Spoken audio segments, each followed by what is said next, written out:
Q Services, Qwashers, eBay and YouTube. Interpump 66 series W2030, 200 bar at 30 litres. 24mm shaft, requires 15 kilowatts. 1450 RPM, the pump runs at. And like I say, that requires an 09 jet size for 200 bar, 30 litres. Got the sighting glass there for the oil. Inlet feed, 3/8 at the top, 3/4 inlet at the bottom.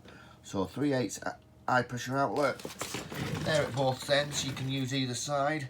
Or also on that side, you've also got 3/4 on that as well.